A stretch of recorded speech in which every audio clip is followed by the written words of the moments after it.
Hi, good to see you. Okay, so we want to get straight to the one topic today. Yeah, but I would like to introduce you because not everybody knows you, of Please, course. Yeah. please go So ahead. if I understand correctly, you are a teacher.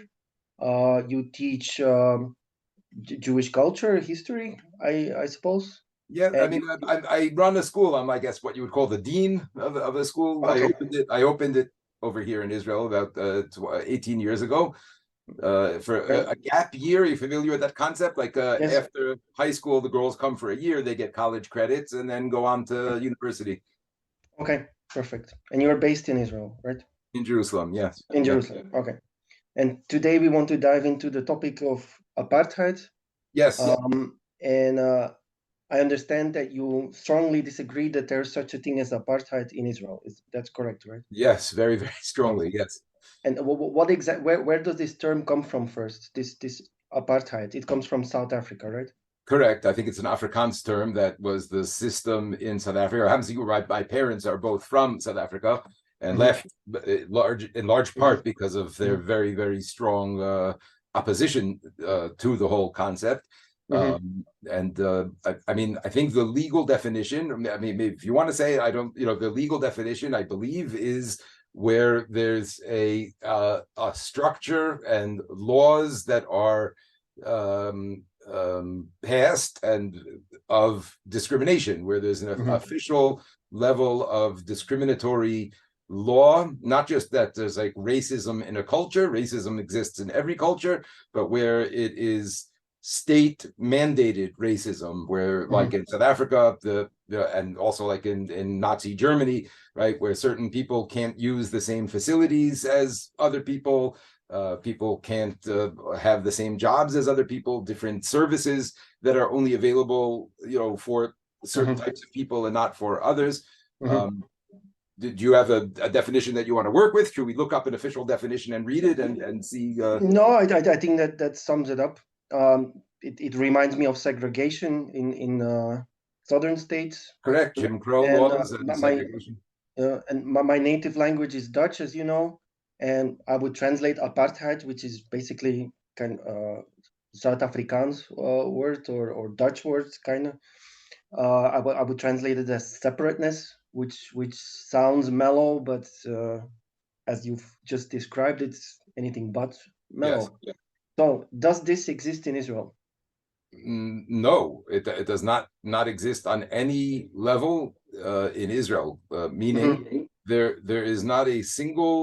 Well, two things. First of all, Muslims, Arab Muslims, of which is about 20% of the Israeli population, not just Muslim, but Arabs, Christian, Muslim, Druze, but make up about just over 20% of the population in Israel, and they are represented in every aspect, every place of Israeli society. There's not separate schools for them. There's not separate facilities for them. There's nothing. There's nothing separate. We sit on the same buses next to each other. We eat in the same restaurants next to each other. They work in every aspect of life. Like I mentioned to you a number of times, I have a rheumatological issue, and my rheumatologist happens to be a Palestinian doctor. The pharmacist at the pharmacy over here, all the people that happen to work in this one particular pharmacy, Super Farm. I think that's like an international thing. I don't know if you have that in Slovakia, but Super Farm is like a chain that's all around. And I don't most know. of the Okay, yeah, it's just most of the pharmacists, for some reason, it happens to be a very big um, job amongst the Palestinians. I don't know why that is the case, but it happens to be just in that particular Hmm. sector. There's more Arabs than there are Jews. Hmm. At least where I live in Jerusalem. I don't know if it's like that everywhere in Israel.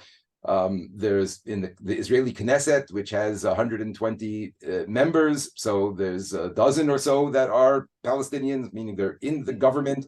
I don't believe there are any blacks in the government in South Africa, and certainly not in Nazi Germany. The Jews were purged from any of those positions. They go to the same schools. That happens to be the religious schools are separate. They have separate Jewish and Muslim religious schools, but the regular public schools are integrated fully. There's no separate classes. The teachers are Arabs. My daughter does supplemental math work online and takes like science and math classes for free. The government just offers free classes. It started during COVID, but it's been continuing, and most of the teachers, again, just happen to be that most of the teachers that my daughter interacts with are Palestinians.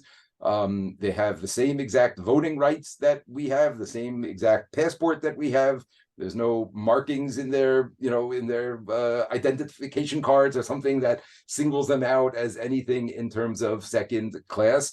I could show you, we could show on the screen, like I showed you a brief interaction where someone said, oh, give me a break. We've been, there's dozens of laws that are discriminatory laws. However, if you actually read through it, not a single one is discriminatory. Every single law that is in that list are laws that apply to Jews and non-Jews. I'll tell you where it started. Recently, there was a law that was passed that and Mehdi Hassan, let me share this with you. Let me share this post with you while we're talking about it, because that was really what got this whole thing started. So just give me 1 second here.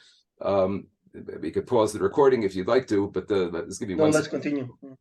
Give me 1 second just to find this this post here. Okay, what's this? Yosef Ibrahim. Let me find where he says this. I just wanted to ask, because you mentioned that there are no differences, but one clear difference is that there's only a military draft for the Jewish population, right? The Arabs are exempted. The Arabs in Israel, Israeli Arabs. I think yes, I believe so. I'm not. I don't. Well, first of all, the draft is not universal either. My children are not going to be in the army. Many religious people don't go to the army.